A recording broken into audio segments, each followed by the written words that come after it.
अस्सलाम वालेकुम।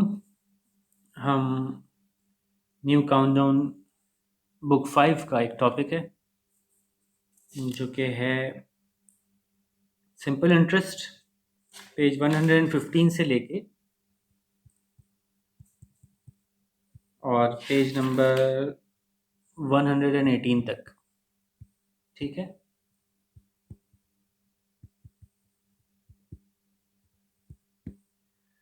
तो इसको डिस्कस करेंगे आज और होपफुली उसके बाद आप इसकी सारी एक्सरसाइज कर लेंगे। तो शुरू करते हैं। सबसे पहले तो ये समझ लीजिए कि इसमें 3-4 चीज़ें इन्वॉल्व हैं, 3-4 वेरिएबल्स इन्वॉल्व हैं। इन वेरिएबल्स का नाम आपको पता हो, उसके पीछे ये पता हो कि इसका क्या मतलब है, तो आपको ये सवाल सारे बहुत आसान लगने लगेंगे। सबसे पहले तो एक टर्म है पी, जो कि रेफर करती है प्रिंसिपल को। प्रिंसिपल वो अमाउंट होती है जो आप किसी से उधार लेते हैं या बैंक से उधार लेते हैं। ठीक है, प्रिंसिपल वो अमाउंट है जो कि आपने उधार ली। उसके बाद एक अमाउंट है जिसको आप कहते हैं अमाउंट खाली। ये वो अमाउंट है जो कि आपने वापस करनी है। ठीक है, ये आपने ली और ये आपने वापस की। ठीक है, तो जब आप किसी से उधार लेते हैं तो हमारे यहाँ एक रिवाज है, चाहे वो रिवाज हमारे यहाँ इस्लाम के तहत ममनू है, हराम है, जायज़ नहीं है, लेकिन बाकी पूरी दुनिया में एक रिवाज है, तो इसीलिए इसको समझ रहे हैं कि ये किस तरह से ऑपरेट करता है, ये काम कैसे होता है। कि जब आप किसी से लोन लेते हैं तो उस लोन को जब आप वापस करते हैं तो उसमें कुछ ऐड करते हैं। ठीक है, तो फॉर एग्जांपल आपने किसी से 100 रुपये का लोन लिया, तो अब आप उसको 100 रुपये वापस नहीं करेंगे, बल्कि आप उसको कुछ एक्स्ट्रा पैसे वापस करेंगे। तो बहुत सारी चीज़ों पर डिपेंड करता है कि कितने साल का लोन था, क्या दूसरे बिजनेसेस की अपॉर्चुनिटीज़ थी, तो ये आगे जाके काफ़ी कॉम्प्लिकेटेड टॉपिक हो सकता है। इसलिए इसका नाम शुरू में सिंपल इंटरेस्ट रखा गया। आगे जाके कंपाउंड इंटरेस्ट और डिफरेंट इसमें टॉपिक्स ऐड हो जाएंगे। तो अ, अगर आपने 100 रुपये का अमाउंट उधार लिया, जिसको आप प्रिंसिपल कहेंगे, और वापस आपने 120 किया, तो हम ये कह सकते हैं कि आपने 20 रुपये एक्स्ट्रा दिए, तो ये जो इंटरेस्ट की अमाउंट थी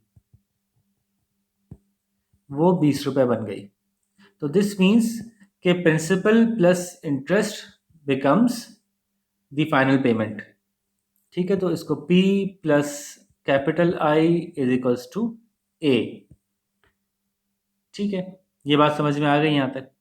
अच्छा जी, इंटरेस्ट आम तौर पे जो लिया जाता है, इंटरेस्ट आम तौर पे जो पे किया जाता है, उसके लिए एक अमाउंट देने के बजाय एक परसेंटेज दी जाती है, जिसको मैं यहाँ पे स्मॉल आई से रेफर करूँगा। इस बुक में स्मॉल आई यूज़ नहीं किया है इन्होंने, डायरेक्ट कहीं आर यूज़ किया है, कहीं कैपिटल आई यूज़ किया है। तो आप यूँ समझ लीजिए कि वो परसेंटेज के इतने परसेंट मुझे रिटर्न में एक्स्ट्रा चाहिए होंगे, ये आपको परसेंटेज में मिलता है। ठीक है, फॉर एग्जाम्पल मैं पेज नंबर 116 का क्वेश्चन नंबर 1 लेता हूँ। ठीक है, और क्वेश्चन 1 के हम देखते हैं एग्जाम्पल को पहले, जिसमें उन्होंने बताया कि प्रिंसिपल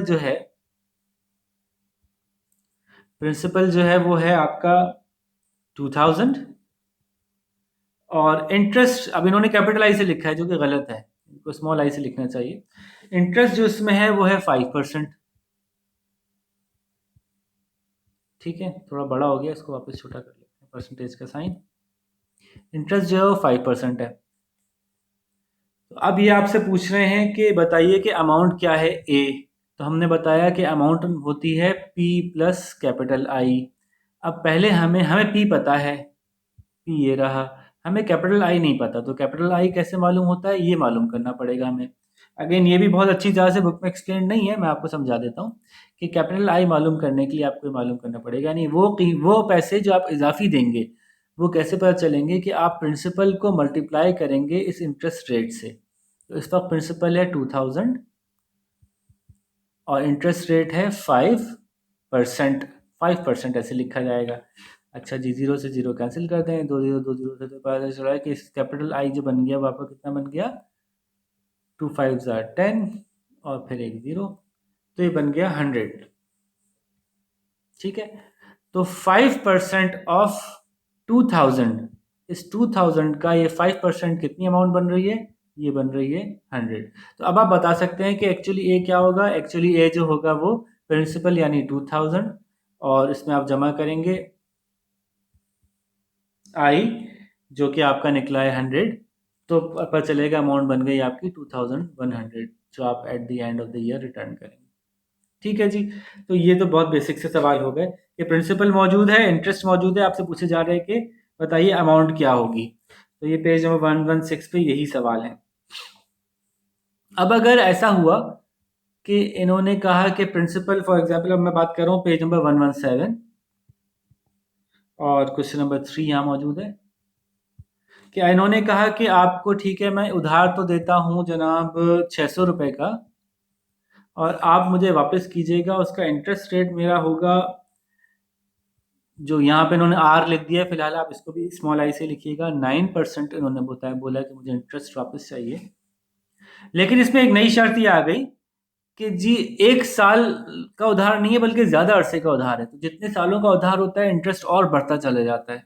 तो इसमें इन्होंने टाइम पीरियड बताया है, टाइम पीरियड है 4 इयर्स। ठीक है जी। तो अब एक्चुअल फार्मूला तो वही रहा कि अमाउंट जो हमारी निकलेगी वो होगी प्रिंसिपल प्लस आई, लेकिन आई अगर ज़्यादा साल होंगे तो उसको निकालने के लिए थोड़ी सी अमेंडमेंट आई में होगी। तो हमें पी पता है, ये पी तो यहाँ से आ जाएगा, कैपिटल आई निकालते हैं। कैपिटल आई जो हमने पहले कहा था कि प्रिंसिपल को मल्टीप्लाई करते हैं स्मॉल आई से। बस क्या है कि अब अगर 1 साल से ज़्यादा की बात है तो ये साल भी यहाँ पे मल्टीप्लाई होंगे, ठीक है, जिसको हम टी कहते हैं। तो अब ज़रा निकाल लेते हैं। प्रिंसिपल 600 था, मल्टीप्लाई बाय स्मॉल आई जो 9% यानी 9/100 हो गया, और कितने सालों की बात हो रही है? 4 साल की बात हो रही है, तो 4 से मल्टीप्लाई कर दिया इसको। अच्छा जी, ये 0 से 0 कट गए। अब क्या बचा? 6 मल्टीप्लाई बाय 9 मल्टीप्लाई बाय 4, ये कैपिटल आई आ जाएगा हमारा इससे। तो क्या अमाउंट आई इसमें? इसमें हमारी अमाउंट आई जनाब 216 रुपये। आप चाहें तो उसको मल्टीप्लाई करके देख लें। 9 6 54, और फिर मल्टीप्लाई बाय 4, 4 4 16, 4 5 20, 21। तो आप ये देख सकते हैं, अगर हम अलग से इसको बॉक्स बना के समझ लें कि ये कैलकुलेशन थी, ये जो कैलकुलेशन हुई है ना, ये 216 कैसे आया ये हमने यहाँ से समझ लिया। ठीक है जी। तो ये आई आ गया। अब अगर ए निकालना होगा तो ए कैसे निकालेंगे? ए इज इक्वल्स टू पी, पहले से पता है 600, और कैपिटल आई आया हमारा 216। 216 एक्स्ट्रा पैसे हम इनको देंगे, तो आखिर में ए बना हमारा 816। अब अगर सवाल में सिर्फ आई ही निकालना था कैपिटल आई, तो ये 216 ये रहा, सवाल का जवाब कंप्लीट हो गया। और अगर सवाल में ए निकालना था तो ये रहा भाई 816। ठीक है जी। तो इसी पे बुनियाद करते हुए पूरे क्वेश्चन सारे चल रहे हैं। क्वेश्चन नंबर 3 जो एक्चुअली था, इसमें सिर्फ आई निकालना है, कैपिटल आई। तो आपका यहाँ जवाब कंप्लीट हो गया, आपको आगे जाने की भी ज़रूरत नहीं है। और पूरा पेज नंबर 117 और 118 पे भी यही हो रहा है, पेज 118 तक भी यही हो रहा है। पेज 118 पे 2 वर्ड प्रॉब्लम्स हैं, तो वो मैं नहीं समझाऊंगा, जाहिर है। वो मैं चाहता हूँ कि अभी अगर आपको पूरा समझ में आ गया टॉपिक, तो इसकी बुनियाद पे आप उसको सॉल्व करके दिखाएं मुझे। ठीक है जी। तो होपफुली आपको समझ में आ गई होगी बात, और ये नए स्टाइल में वीडियो भी पसंद आ गई होगी। तो लेट्स सी कि आगे जो है वो, आपको अगर कोई प्रॉब्लम होगा तो आप मुझसे डायरेक्टली पूछ लीजिएगा, और मैं आपको मज़ीद एक्सप्लेन कर दूंगा उस स्पेसिफिक प्रॉब्लम को। ठीक है जी।